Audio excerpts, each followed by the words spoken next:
through harmony, rhythm, order, or procedure the attributes of the deity. IV.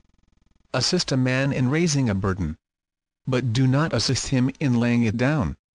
The student is instructed to aid the diligent but never to assist those who seek to evade their responsibilities, for it is a great sin to encourage indolence. V. Speak not about Pythagoric concerns without light. The world is herein warned that it should not attempt to interpret the mysteries of God and the secrets of the sciences without spiritual and intellectual illumination. Vi. Having departed from your house, turn not back, for the Furies will be your attendants.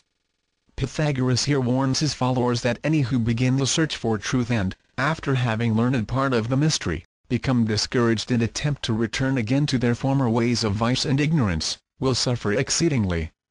For it is better to know nothing about divinity than to learn a little and then stop without learning all. 7. Nourish a cock, but sacrifice it not, for it is sacred to the sun and moon. Two great lessons are concealed in this aphorism. The first is a warning against the sacrifice of living things to the gods, because life is sacred and man should not destroy it even as an offering to the deity. The second warns man that the human body here referred to as a cock is sacred to the sun god and the moon nature, and should be guarded and preserved as man's most precious medium of expression. Pythagoras also warned his disciples against suicide. 8. Receive not a swallow into your house. This warns the seeker after truth not to allow drifting thoughts to come into his mind nor shiftless persons to enter into his life. He must ever surround himself with rationally inspired thinkers and with conscientious workers. IX. Offer not your right hand easily to anyone. This warns the disciple to keep his own counsel and not offer wisdom and knowledge his right hand to such as are incapable of appreciating them. The hand here represents truth, which raises those who have fallen because of ignorance. But as many of the unregenerate do not desire wisdom, they will cut off the hand that is extended in kindness to them. Time alone can effect the redemption of the ignorant masses. X. When rising from the bedclothes, roll them together, and obliterate the impression of the body. Pythagoras directed his disciples who had awakened from the sleep of ignorance into the waking state of intelligence to eliminate from their recollection all memory of their former spiritual darkness. For a wise man in passing leaves no form behind him which others less intelligent, seeing, shall use as a mold for the casting of idols. The most famous of the Pythagorean fragments are the Golden Verses, ascribed to Pythagoras himself, but concerning whose authorship there is an element of doubt. The Golden Verses contain a brief summary of the entire system of philosophy forming the basis of the educational doctrines of Crotona, or, as it is more commonly known, the Italic school. These verses open by counseling the reader to love God, venerate the great heroes, and respect the deions and elemental inhabitants. They then urge man to think carefully and industriously concerning his daily life, and to prefer the treasures of the mind and soul to accumulations of earthly goods. The verses also promise man that if he will rise above his lower material nature and cultivate self-control, he will ultimately be acceptable in the sight of the gods, be reunited with them, and partake of their immortality. It is rather significant to note that Plato paid a great price for some of the manuscripts of Pythagoras which had been saved from the destruction of Crotona. See Historia Diarum Fatidicorum, Geneva, 1675. Pythagorean astronomy. According to Pythagoras, the position of each body in the universe was determined by the essential dignity of that body. The popular concept of his day was that the Earth occupied the center of the solar system, that the planets, including the Sun and Moon, moved about the Earth, and that the Earth itself was flat and square. Contrary to this concept, and regardless of criticism, Pythagoras declared that fire was the most important of all the elements, that the center was the most important part of every body, and that, just as Vesta's fire was in the midst of every home, so in the midst of the universe was a flaming sphere of celestial radiance.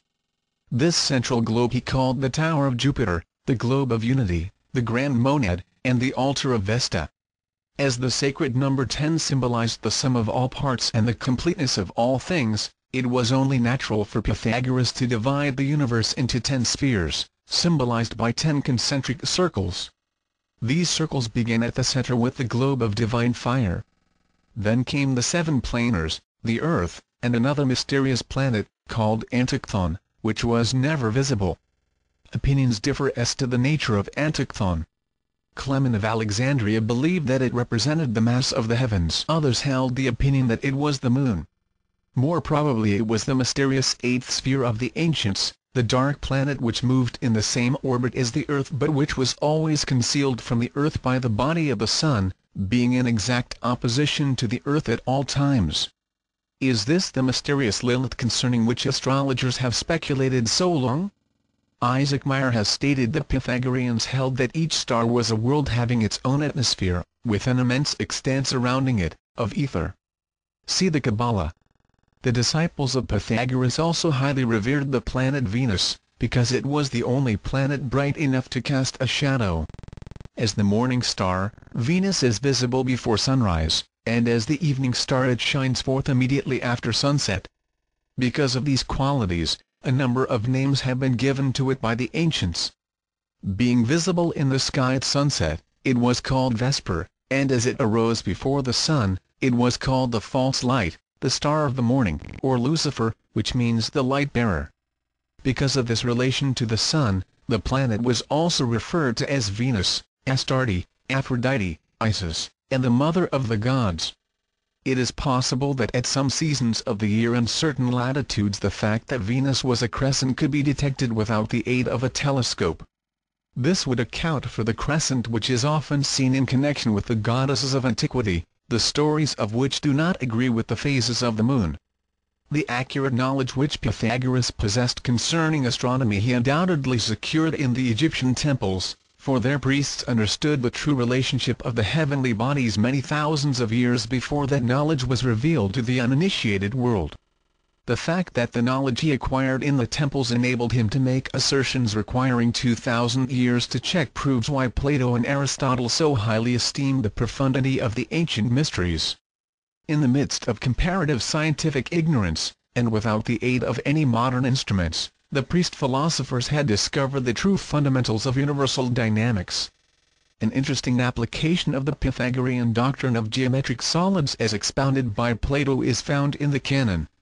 Nearly all the old philosophers, says its anonymous author, devised an harmonic theory with respect to the universe, and the practice continued till the old mode of philosophizing died out. Kepler 1596, in order to demonstrate the Platonic doctrine, that the universe was formed of the 5 regular solids, proposed the following rule. The earth is a circle, the measure of all. Round it describe a dodecahedron. The circle enclosing this will be Mars. Round Mars describe a tetrahedron. The sphere enclosing this will be Jupiter. Describe a cube round Jupiter. The sphere containing this will be Saturn. Now inscribe in the earth an icosahedron. The circle inscribed in it will be Venus. Inscribe an octahedron in Venus. The circle inscribed in it will be Mercury. Mysterium Cosmographicum, 1596. This rule cannot be taken seriously as a real statement of the proportions of the cosmos. Fox. It bears no real resemblance to the ratios published by Copernicus in the beginning of the 16th century. Yet Kepler was very proud of his formula, and said he valued it more than the electorate of Saxony. It was also approved by those 2 eminent authorities, Tycho and Galileo, who evidently understood it. Kepler himself never gives the least hint of how his precious rule is to be interpreted. Platonic astronomy was not concerned with the material constitution or arrangement of the heavenly bodies, but considered the stars and planars primarily as focal points of divine intelligence.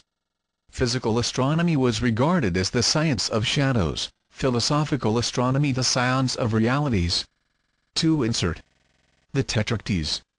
Theon of Smyrna declares that the 10 dots, or Tetractys of Pythagoras, was a symbol of the greatest importance, for to the discerning mind it revealed the mystery of universal nature. The Pythagoreans bound themselves by the following oath: by him who gave to our soul the Tetractys, which hath the fountain and root of ever-springing nature. The cube and the star. By connecting the 10 dots of the Tetractys, 9 triangles are formed. 6 of these are involved in the forming of the cube. The same triangles, when lines are properly drawn between them, also reveal the six-pointed star